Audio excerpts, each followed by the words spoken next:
We're really excited here at Muscle Car of the Week because we finally reached our 200th episode. And to do something extra for episode number 200, we have not only a very special car from the Brothers Collection, but an extra special guest to tell us about it.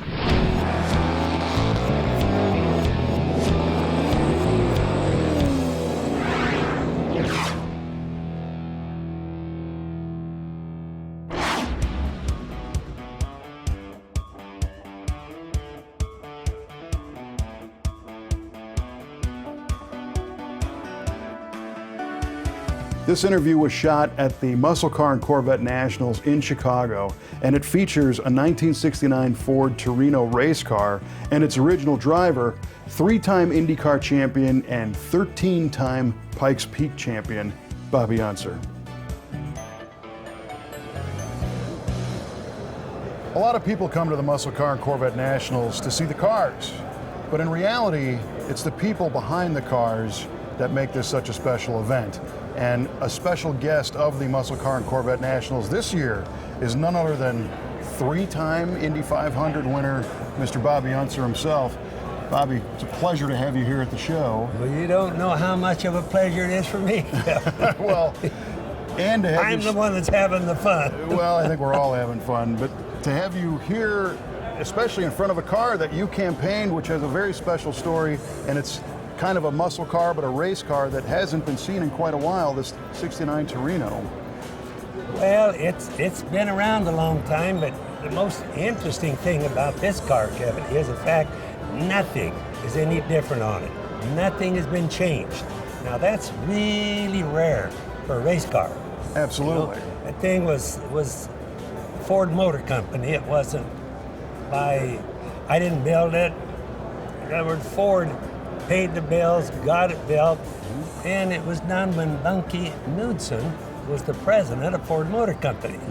And Bunky and I knew each other because he had been with Pontiac some years before, and he supported me with my engines, Pontiac engines in those days, for my race car, Pikes Peak, not the stock car, but the race car, of which I won with quite a few times. And Bunky and I were good friends. And do you mind me telling the story right now, a little bit about it? I would love to hear it. In fact, let's back up just a hair. Okay. And I get going too fast on that stuff. Well, you're kind of known for going fast. Not a problem with that. Let's back up a little bit and talk about Pikes Peak. So what's that race all about? And that's kind of your deal. Well, that's what the car was only made for, period. The car wasn't capable of running anyplace else. It could have been changed and gone to the short tracks or Daytona or whatever, but it was made for Pikes Peak. And Pikes Peak, especially in those days with the stock cars, which if you look at it, the lines, everything is totally stock. It's a Torino, and it's exactly like a Torino that you bought at the dealership would be, but not on the other stuff inside. Stuff. It's a Smokey Unique engine. I mean, there's not very many guys that Smokey would build an engine for. No. And I wanted Smokey to build it, all because Bunky Knudsen wanted the record for Ford Motor Company. And it was really cute. When we talked, it was down at the Goodyear Tower at Daytona. It had nothing to do with the Daytona race, except that's where everybody goes. During, I think it was February, whatever it is. And we're just sitting there talking, or standing there talking. And he said, why haven't you done a record for us at Pikes Peak with Ford? And I always thought that Ford and Mercury are basically the same company. That's what most people always thought, I think, you know? And I told Bunky, I said, gosh, you already hold the record with Parnelli Jones in a Mercury. I know, because I helped Parnelli learn the road, and we were the closest of friends. And so we practiced together every day. And so Bunky says, Bobby, that's Mercury. He says, I'm Ford. He says, not the same. And I says, well, boss, if you want to get a Ford, we'll build one. And we'll get you a record for you. It's obvious that Unser has a lot of stories to tell about a lifelong career in racing. And we're also just as interested to learn some of the facts about the car itself.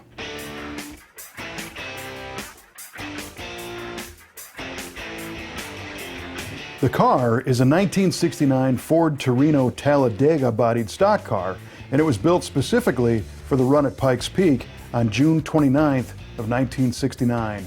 The car was built by the team of Holman and Moody and Bill Strop Racing, and compared to a stock 69 Torino Cobra, it's obvious to see the race car is lower and leaner than the street version, with subtle aero mods all over the car.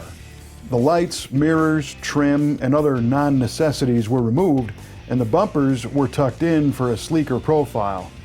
The headlights were removed in favor of cold air intakes to cool the various fluid coolers on board, and a complete roll cage was installed for stiffness and safety. Tow hooks and hood pins appear in the front, but the grille retains a mostly stock appearance. A small wing was added to the rear deck for stability, and the glass was replaced with plexi and retained with straps and tabs. Two small quarter vents relieve air pressure, and the rear bumper features a smooth panel where the license plate recess once was. The rocker panels are recessed to accommodate the side exhaust.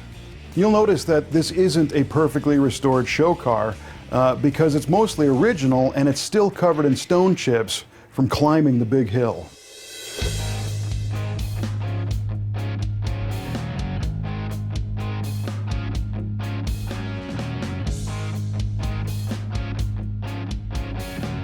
The chassis is primarily a stock design that has been beefed up for racing with a lowered front suspension, high-rate springs, outboard-mounted racing shock absorbers, a larger sway bar, and reinforced strut rods. Adjusters in the struts allow for alignment tuning, and reinforcements were welded into the lower control arms. Skid plates protect the engine, and certain part numbers contain X's. These are experimental racing pieces, but they still carry Ford part numbers. The racing headers merge into flat collectors for ground clearance, and the wheels are oversized steel pieces with wide rubber up front and Unser spec'd tread and compound in the back. The rear suspension exhibits some classic hot rodding tricks, including moving the stiffer rear leaf springs inboard to accommodate the larger tires. A steel strap strengthens the 9-inch rear axle housing, and a narrowed steel fuel cell feeds the beast. An arched tubular crossmember not only reinforces the chassis, but also provides a raised upper mount for the long-travel rear racing shocks. A pair of filtered rear axle breathers sit between the tubes.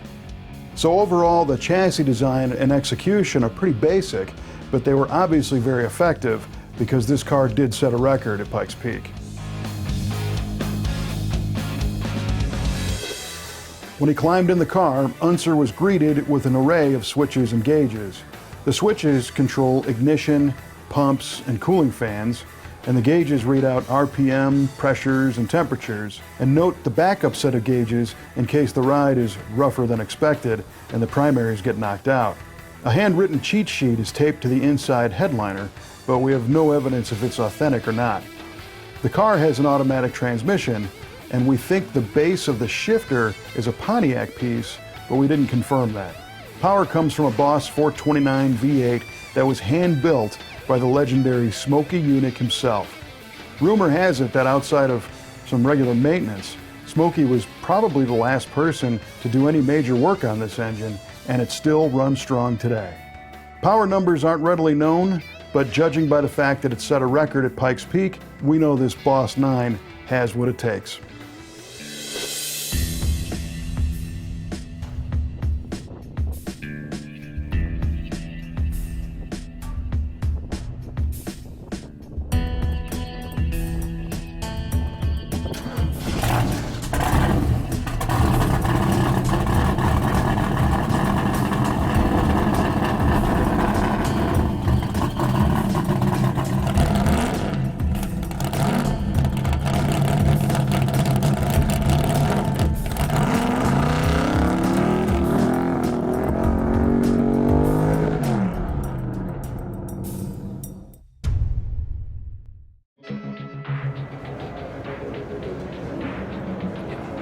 Who else was part of the winning team that put this car together? Well, the most important, there's two guys that were the most important. That was Bill Strop that built the car, and Smokey Yunick that built the engine. Now there's the magic man of all engine guys in the world. I mean, Smokey was the king of innovation, new stuff, perfect stuff, and he was in the same building when Monkey and I made the deal to build the car, and I said I got to have Smokey build the engine. And of course, I already knew that they were close friends. They owned a helicopter together even. Yeah. So he called Smokey over and he says, Bobby's going to run Pikes Peak for us. And he says, he wants you to build the engine. He says, that okay with you? And Smokey in his slow, drawly way says, of course it is, you know. We were good friends, you know. And plus, that's the best. Yes. And I wanted for Bunky Knudsen, for Ford Motor Company, I had to have the very best. That's what I want. I spent a lot of money on this car. I'll bet. Yeah. Yeah. Well, and then the short version is you guys pulled it together and ran the car, and how did it do? Oh, we set a new record for sure. They got them everything they wanted. And it was pretty easy to do because the car was just, you know, Bill's the best chassis. I did the designing. That was all my deal because I know Pikes Peak. I've won it 13 times. So I kind of figured that place out a little bit. And doing a stock car instead of a race car didn't really make any difference. It all worked, you know. Well, it's awesome that you have it here today. We're going to talk more about it, but the story is fantastic. And again, we appreciate you coming out. My pleasure. Good to see the car. Good to see all the people. We're very fortunate to have the time with Mr. Unser to learn about the stories of this awesome car, but there's more where that came from. In fact, after our sit-down interview, we were able to do a 1-hour stage presentation in which Unser got far deeper into the stories of his lifelong career in racing and even answered some questions from the crowd. And you can go to the MuscleCarOfTheWeek.com website and listen to the entire hour-long audio podcast from that special event at the Muscle Car and Corvette Nationals. So from all of us at Muscle Car of the Week, we really appreciate you watching our show every week. We hope you've enjoyed this special 200th episode, and we want you to know that we have a lot more to come. You can subscribe to our channel on YouTube and follow our Facebook page so you'll always be updated on when we have another episode of Muscle Car of the Week. And we'd also like to thank the Brothers Collection for letting us play with their very cool cars. Thanks for watching. We'll see you next time.